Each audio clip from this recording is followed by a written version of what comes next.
दोस्तों, भाग्य कोई चमत्कार नहीं है जो आसमान से टपकता है। भाग्य तो वह पुल है जिसे आपका कर्म और आपकी नियति मिलकर तैयार करते हैं। वक्त बदल रहा है, बस अपनी तैयारी पूरी रखिए। नमस्कार दोस्तों, मैं हूं एस्ट्रोलॉजर राजेश कालिया और आप देख रहे हैं अपना विश्वसनीय चैनल अक्षित एस्ट्रो मास्टर। मेरे मिथुन राशि वाले दोस्तों, कैसे हो? दोस्तों, आज बात होगी मिथुन राशि की। फरवरी 2026 का महीना आपके लिए केवल पन्ने पलटने जैसा नहीं है, बल्कि यह महीना आपके जीवन की किताब का एक बिल्कुल नया अध्याय शुरू करने जा रहा है। क्यों? क्योंकि पिछले कुछ समय से आप जिस दबाव में थे, जिस संघर्ष में थे, बस अब खत्म होने वाला है। मैं आपको कोई झूठी तसल्ली नहीं दूंगा, ना ही हवा में महल बनाऊंगा, लेकिन जो सच है उसे छिपाऊंगा भी नहीं।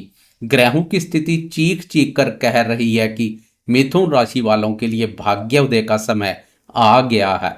यह शब्द बहुत भारी है, भाग्योदय, लेकिन इस महीने ग्रह इसे सिद्ध करने जा रहे हैं। इस वीडियो में हम स्वास्थ्य, शिक्षा, करियर, प्रेम संबंध और आर्थिक स्थिति पर विस्तार से और तर्क के साथ बात करेंगे। साथ ही वीडियो के मध्य में हम एक बहुत महत्वपूर्ण घटना 17 फरवरी को लगने वाले सूर्य ग्रहण के बारे में भी चर्चा करेंगे कि उसका आपकी राशि पर क्या प्रभाव पड़ने वाला है। वीडियो थोड़ी लंबी हो सकती है क्योंकि बात आपके भविष्य की है और भविष्य को शॉर्टकट में नहीं समझाया जा सकता, इसलिए अंत तक जुड़े रहिए। सबसे पहले ग्रहों की चाल को समझिए, क्योंकि यही वो नक्शा है जिस पर आपकी किस्मत चलेगी। फरवरी 2026 में एक अद्भुत खगोलीय घटना घट रही है।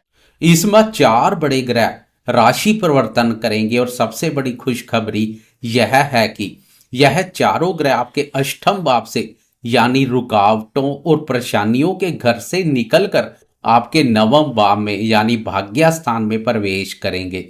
जरा तारीखें नोट कर लीजिए, यह बहुत महत्वपूर्ण है। सबसे पहले 3 जनवरी को आपके राशि स्वामी बुध कुंभ राशि में, यानी भाग्य स्थान में प्रवेश करेंगे। इसके बाद 6 फरवरी को शुक्र देवी कुंभ राशि में आ जाएंगे। 13 फरवरी को मान सम्मान के कारक सूर्यदेव भाग्य स्थान में प्रवेश करेंगे और अंत में 23 फरवरी को ऊर्जा के कारक मंगल देवी कुंभ राशि में आ डटेंगे। जरा सोचिए, एक साथ 4 ग्रह आपके भाग्य के घर में, वहां पहले से कौन मौजूद है? वहां पहले से राहु देव संचार कर रहे हैं, यानी भाग्य में ग्रहों का मेला लगने वाला है।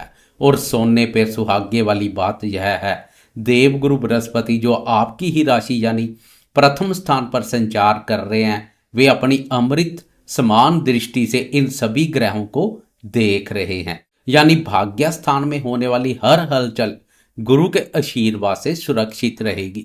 इसके अलावा केतु महाराज तीसरे भाव में पराक्रम के घर में बैठकर आपके हौसलों को बुलंद बना रहे हैं और कर्मफलदाता शनिदेव आपके 10वें भाव कर्म भाव में, करियर के घर में मीन राशि पर बहुत ही मजबूत स्थिति पर है। अष्टम भाव खाली हो रहा है और नवम भाव भर रहा है। इसका सीधा मतलब है मुश्किलें जा रही है और किस्मत जाग रही है।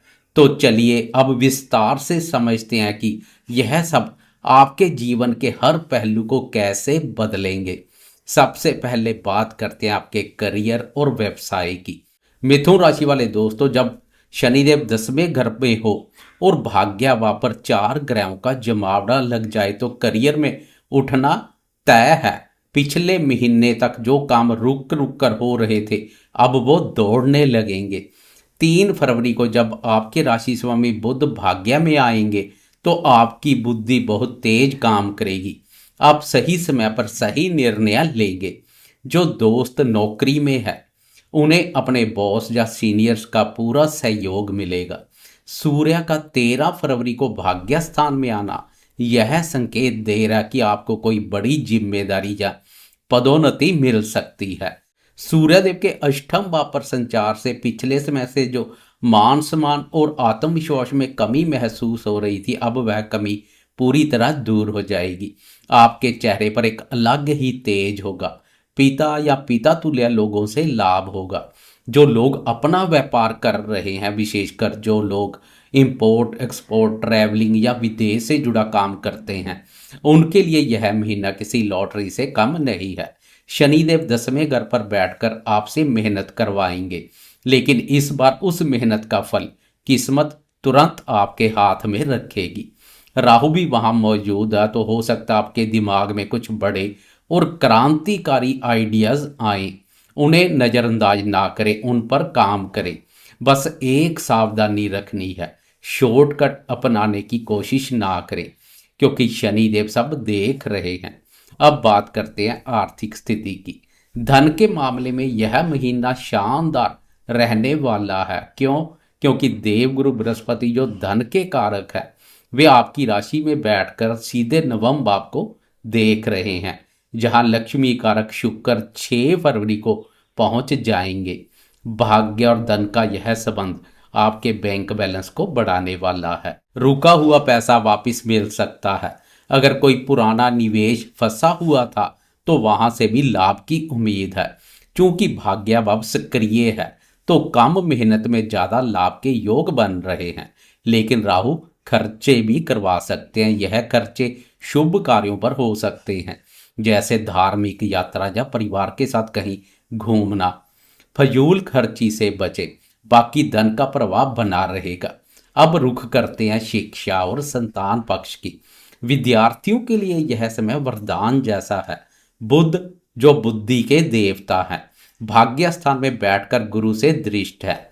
जो विद्यार्थी उच्च शिक्षा के लिए प्रयास कर रहे हैं या विदेश जाकर पढ़ना चाहते हैं, उनके लिए फरवरी का महीना सुनहरी अवसर लेकर आएगा। आपका मन पढ़ाई में लगेगा और कठिन से कठिन विषय भी आसानी से समझ आएंगे। संतान पक्ष की ओर से भी कोई शुभ समाचार मिल सकता है।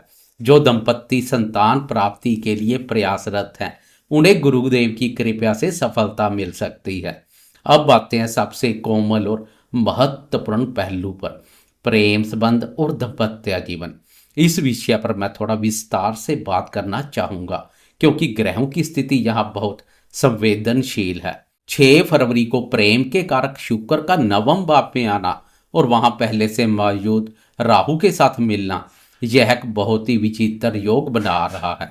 इसे हम लव लाइफ का टर्निंग पॉइंट कह सकते हैं। अगर आप सिंगल हैं, तो किसी यात्रा के दौरान, कॉलेज में या किसी सोशल इवेंट में आपकी मुलाकात किसी ऐसे व्यक्ति से हो सकती है जो आपको बहुत आकर्षित करेगा। शुक्र और मंगल का मिलन आपके आकर्षण को कई गुना बढ़ा देगा।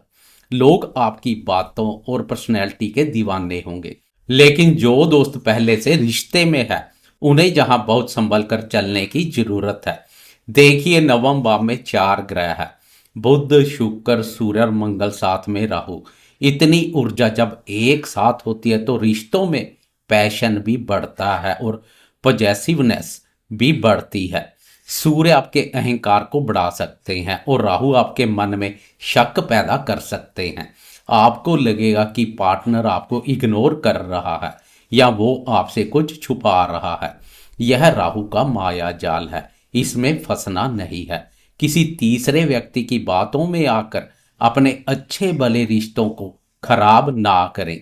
दाम्पत्य जीवन की बात करें तो गुरुदेव की दृष्टि सप्तम भाव पर होने से बड़ा नुकसान तो नहीं होगा। रिश्ता टूटने की कगार पर नहीं आएगा। लेकिन 13 फरवरी के बाद जब सूर्य देव का राशि परिवर्तन होगा, तो पति पत्नी के बीच अहंकार का टकराव हो सकता है। मेरी सलाह यह है कि इस महीने आप अपने पार्टनर के साथ किसी धार्मिक यात्रा पर जाएं। नवम भाव धर्म का भी है। साथ में मंदिर जाने से या तीर्थ यात्रा जाने से राहु और सूर्य की नकारात्मक ऊर्जा शांत होगी और आपका रिश्ता और मजबूत बनेगा। छोटी मोटी बातों को इग्नोर करना सीखें। अब बात करते हैं उस विशेष घटना की जिसका जिक्र मैंने वीडियो की शुरुआत में किया था। 17 फरवरी की शाम को सूर्य ग्रहण लगने जा रहा है। हालांकि यह ग्रहण भारत में दिखाई नहीं देगा, लेकिन ज्योतिष में ग्रहों का प्रभाव हर जगह पड़ता है। जब सूर्य ग्रहण आपके नवम भाव में यानी भाग्य और पिता के घर में लग रहा है, 17 और 18 फरवरी के आसपास आपको विशेष सावधानी बरतने की जरूरत है। इन 2 दिनों में कोई भी बड़ा और शुभ कार्य शुरू ना करें। इस समय आपका भाग्य थोड़ा कमजोर महसूस हो सकता है, बनते बनते काम अटक सकते हैं। पिता की सेहत का इन 2 दिनों में विशेष ध्यान रखें। अगर पिता के साथ कोई मतभेद चल रहा है तो 17 फरवरी को बिल्कुल भी बहस ना करें, वरना बात बहुत बढ़ सकती है। इस ग्रहण के दौरान मानसिक तनाव हो सकता है, मन उदास रह सकता है, इसलिए 17 फरवरी की शाम को ईश्वर का ध्यान करें, मंत्र जाप करें, लेकिन घबराए नहीं, यह प्रभाव बहुत अल्पकालिक है। अब अंत में स्वस्थ यानी हेल्थ, कहते हैं जान है तो जहान है। अष्टम भाव खाली होने से पुरानी बीमारियों से आपको बहुत राहत मिलेगी, आप खुद को अधिक ऊर्जावान महसूस करेंगे। प्रथम भाव में बैठे बृहस्पति आपको मानसिक और शारीरिक रूप से मजबूत रखेंगे, लेकिन ध्यान रहे गुरु कभी कभी शरीर में वसा या मोटापा बढ़ाते हैं। और केतु तीसरे भाव पर है तो कंधों या बाहों में हल्का दर्द हो सकता है, इसलिए सुबह की सैर और योग को ना छोड़ें। खान पान पर नियंत्रण रखें। तो दोस्तों, अगर मैं निष्कर्ष निकालूं तो फरवरी 2026 मिथुन राशि वालों के लिए अंधेरे से उजाले की ओर जाने का समय है। ग्रहण का प्रभाव मात्र 1-2 दिन का है, बाकी पूरा महीना आपके पक्ष में खड़ा है। 4 ग्रहों का भाग्य स्थान में आना और उस पर गुरुदेव की शुभ दृष्टि महाभाग्यशाली योग बना रही है। ईश्वर ने आपको अवसर दिया है, अब यह आप पर निर्भर है कि आप इसका कितना लाभ उठाते हैं। उपाय के तौर पर इस महीने आप भगवान विष्णु और माता लक्ष्मी की आराधना करें। विशेषकर 17 फरवरी को ग्रहण के समय ओम नमो भगवते वासुदेवाय मंत्र का जाप करें। इससे राहु का भ्रम दूर होगा और सुमति बनी रहेगी। मुझे पूरा विश्वास है कि यह जानकारी आपके जीवन में सकारात्मक बदलाव लाएगी। अगर आपको यह वीडियो और मेरी मेहनत पसंद आई हो तो इसे लाइक जरूर करें और कमेंट में जय श्री हरि लिखना ना भूलें। मैं हूं एस्ट्रोलॉजर राजेश कालिया। देखते रहिए अक्षित एस्ट्रो मास्टर। जल्द मिलूंगा एक नई वीडियो के साथ। तब तक के लिए अपना ख्याल रखें, मुस्कुराते रहें। नमस्कार, जय श्री राम।